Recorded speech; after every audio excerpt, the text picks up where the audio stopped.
নমস্কার, হাই নিউজে সকলকে স্বাগত জানাই। ঋতু রয়েছে আপনাদের সঙ্গে। শুরু করছে নিউজ টুডে। আর শুরুতেই দেখে নেব আজকের হেডলাইন্স।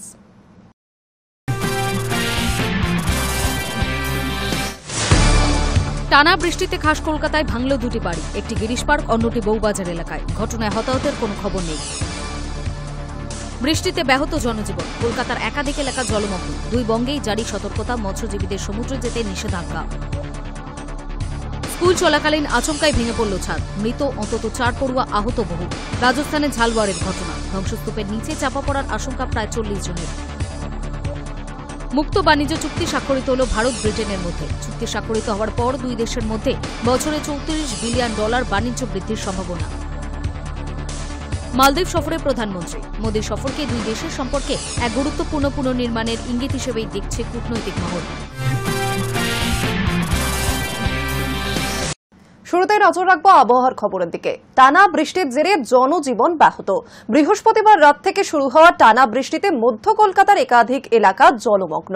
শুক্রবার সকাল পর্যন্ত park street, central Avenue, college street, Thanthania, Vivekananda road সহ কাকুরগাছির বিস্তীর্ণ অঞ্চল জলের তলায়। রাত ভোর বৃষ্টি, কোথাও ভারী কোথাও মাঝারি, আর তাতেই জলমগ্ন কলকাতা তো বটেই, বিভিন্ন জেলার বিস্তীর্ণ এলাকা। শুক্রবারও বৃষ্টি থেকে রেহাই নেই, এমনই জানালো আলিপুর আবহাওয়া দপ্তর।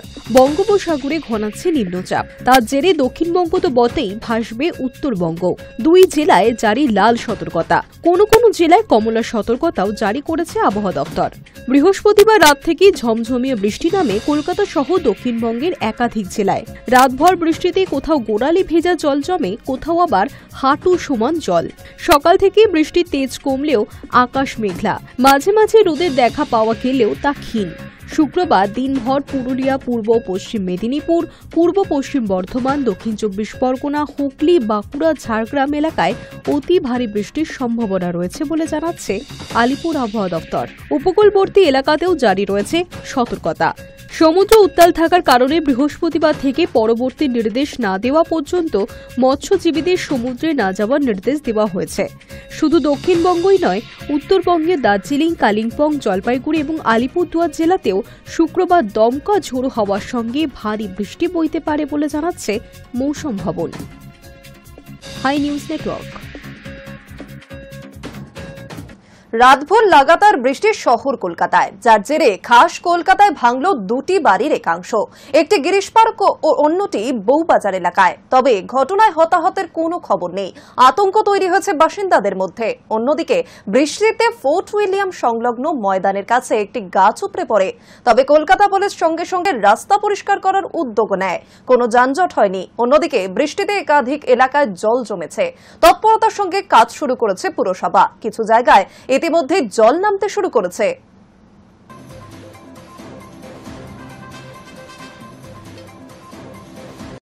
জনসংযোগ বাড়াতে এবং আরও বেশি করে নাগরিক পরিষেবা প্রদান করার উদ্দেশ্যে আগে নতুন সরকারি কর্মসূচি ঘোষণা করেছেন বাংলার মুখ্যমন্ত্রী।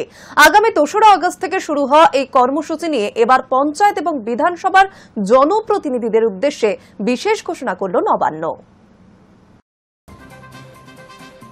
আগামী ২রা আগস্ট থেকে আমার পাড়া আমার সমাধান কর্মসূচিতে বাংলার ৮০,০০০ বুথে শুরু হওয়া ক্যাম্পে মূলত সরকারি আধিকারিকরা থাকবেন, এমনটাই নির্দেশ দিয়েছিলেন মুখ্যমন্ত্রী মমতা বন্দ্যোপাধ্যায়। তারাই গ্রাম বা পাড়ার বাসিন্দাদের বিভিন্ন সমস্যার সমাধান করার নির্দেশ পেয়েছিলেন। কিন্তু এবার শুধু তারাই নন, বুধবার নবান্ন থেকে সমস্ত জেলা শাসকদের সঙ্গে ভার্চুয়াল বৈঠকে মুখ্য সচিব মনোজ পান্থের নির্দেশ, ওই সমস্ত ক্যাম্পে নিয়মিত হাজির থাকতে হবে পঞ্চায়েত ও বিধানসভার জনপ্রতিনিধিদেরও। বুধবারের ভার্চুয়াল এই বৈঠকে মূলত জোর দেওয়া হয় এলাকার সমস্যার সমাধান ও প্রান্তিক স্তরে উন্নয়নের কাজের উপর। পঞ্চায়েত সদস্য, সমিতির সভাপতি, জেলা সভাধিপতি, বিডিও, পঞ্চায়েত দপ্তরের আধিকারিক থেকে শুরু করে পঞ্চায়েত প্রধান, বিধায়কেরাও উপস্থিত থেকে কাজ দেখভাল করবে। সেই মর্মে নির্দেশ দেওয়া হয়েছে, তাদের সঙ্গে পরামর্শ করে কাজের তালিকা তৈরি করে গুরুত্ব অনুযায়ী অগ্রাধিকার দিতে হবে। ২৬ নির্বাচনের আগে ছোট ছোট স্তরে জনসংযোগ বাড়াতে এবং আরও বেশি করে নাগরিক পরিষেবা প্রদান করার উদ্দেশ্যে এরই মধ্যে নতুন সরকারি কর্মসূচি ঘোষণা করেছেন বাংলার মুখ্যমন্ত্রী। মঙ্গলবার নবান্ন থেকে আমার পাড়া আমার সমাধান নামে একটি প্রকল্পের কথা জানিয়েছিলেন তিনি। গোটা কাজ দেখভালের জন্য মুখ্য সচিবের নেতৃত্বে টাস্ক ফোর্স করে দেওয়া হয়েছে। তিনি জেলায় জেলায় আলাদা আলাদা টাস্ক ফোর্স করে দেবেন। বুথ স্তরে কাজ হবে এই কর্মসূচির মাধ্যমে। আসন্ন বিধানসভা নির্বাচনের আগে নাগরিক পরিষেবার কাজ অসমাপ্ত রাখতে চাইছে না শাসক শিবির। বাংলায় ফের তৃণমূল সরকার গঠনের লক্ষ্যে এটাই শাসক শিবিরের মূল অস্ত্র হতে চলেছে বলে মনে করছেন অনেকেই। High News Network.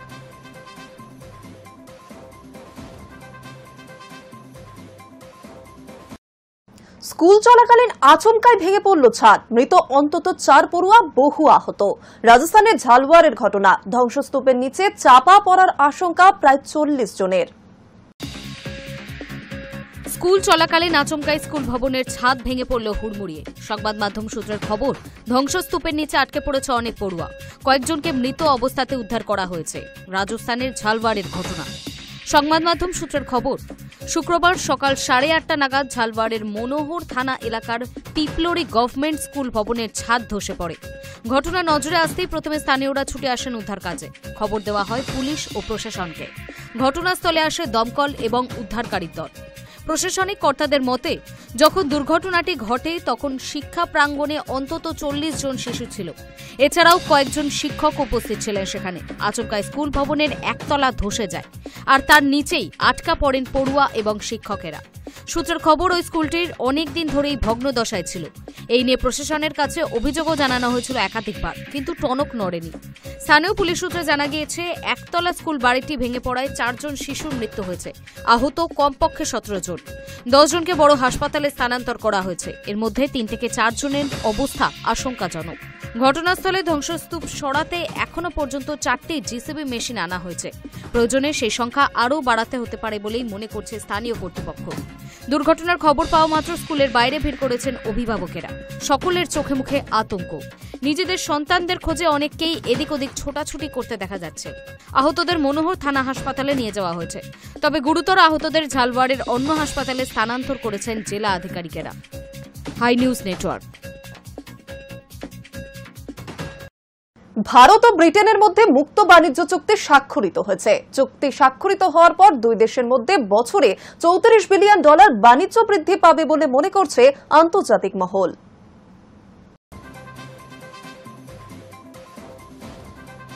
ভারত ও ব্রিটেনের মধ্যে বৃহস্পতিবার বহু প্রতীক্ষিত মুক্ত বাণিজ্য চুক্তি স্বাক্ষরিত হয়েছে।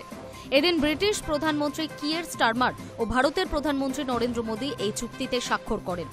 চুক্তি স্বাক্ষরিত হওয়ার পর দুই দেশের মধ্যে বছরে $34 বিলিয়ন বাণিজ্য বৃদ্ধি পাবে বলেই মনে করছে আন্তর্জাতিক মহল। এদিন বহু প্রতীক্ষিত এই চুক্তি স্বাক্ষরিত হওয়ার পর প্রধানমন্ত্রী নরেন্দ্র মোদী জানান, মুক্ত বাণিজ্য চুক্তি স্বাক্ষরিত হওয়ার ফলে দুই দেশের মধ্যে বাণিজ্যের নয়া পথ খুলবে। ভারত ও ব্রিটেন দুই দেশই এর উপকার পাবে। কিন্তু এই বাণিজ্য চুক্তির ফলে ঠিক কি লাভ হবে ভারতের? মনে করা হচ্ছে, এই চুক্তির ফলে ক্ষুদ্র ও মাঝারি শিল্পের সঙ্গে যুক্ত ব্যবসায়ীরা বিশেষ সুবিধা পাবেন। কৃষক মৎস্যজীবীরা উপকার পাবেন। ভারত থেকে ব্রিটেনে রপ্তানি করা সামুদ্রিক খাবার, টেক্সটাইল, রত্ন, গয়না, চামড়াজাত পণ্য, বিভিন্ন যন্ত্রাংশ শুল্ক ফ্রি হয়ে যাবে। এর উপকার পাবেন ক্ষুদ্র ও মাঝারি ব্যবসায়ীরা। উল্টোদিকে ব্রিটেন থেকে ভারতে আমদানি করা চিকিৎসাজাত দ্রব্য, মহাকাশ গবেষণা যন্ত্রাংশ, গাড়ি, হুইস্কি, চকলেট সহ বিভিন্ন পণ্যগুলি বিনা শুল্কে ভারতীয় বাজারে প্রবেশ করবে। ফলে গড়ের শুল্কের পরিমাণ 15% থেকে 3% নেমে আসবে বলেই মনে করা হচ্ছে। বহু বছর ধরেই মূলত 3টি বিষয় নিয়ে দুই দেশের মধ্যে দর কষাকষি চলছিল। অ্যালকোহল এবং মোটর গাড়ির উপর ভারতের আরোপিত আমদানি শুল্ক হ্রাস করা এবং কাজের উদ্দেশ্যে ভারত থেকে ব্রিটেন অভিমুখী কর্মপ্রার্থীদের উপর নিয়ন্ত্রণ আরোপ।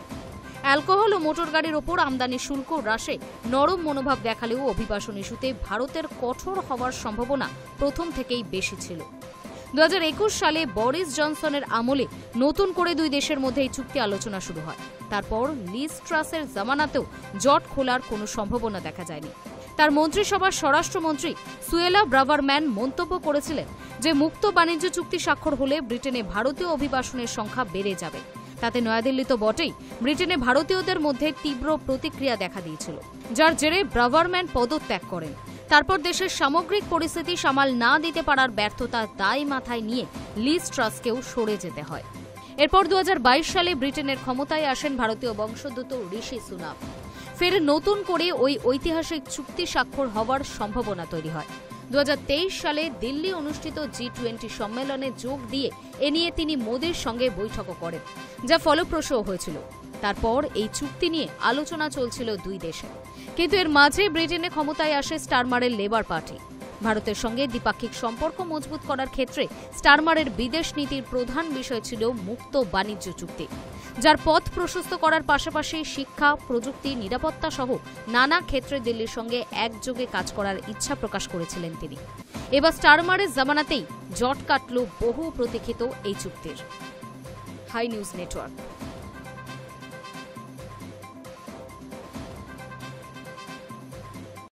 ব্রিটেনে সফল কূটনৈতিক সফরের পর প্রধানমন্ত্রী নরেন্দ্র মোদী মালদ্বীপের উদ্দেশ্যে রওনা হয়েছেন।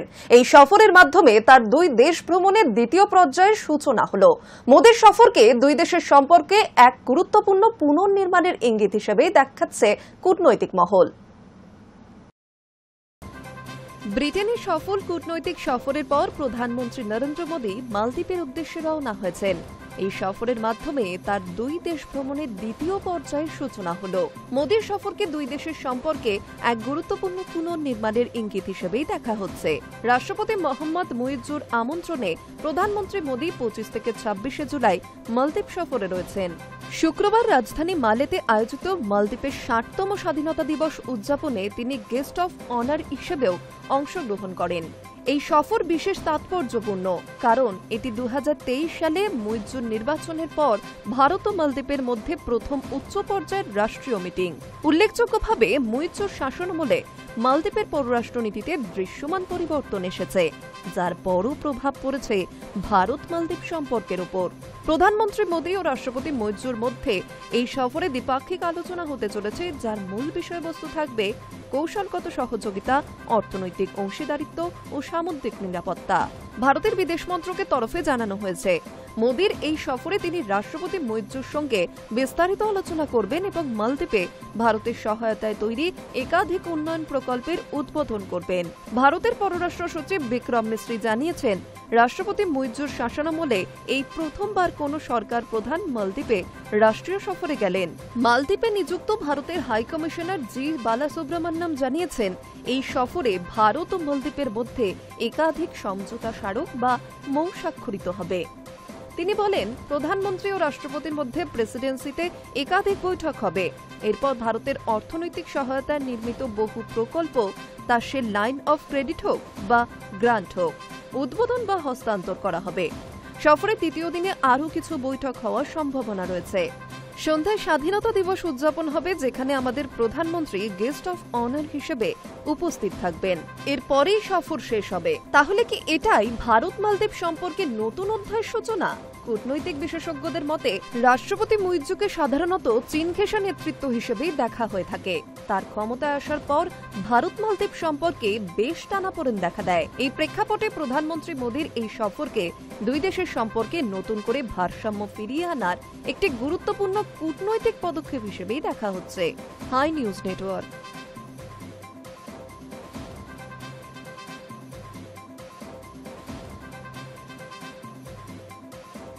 এখন সময় একটা ছোট বিরতির।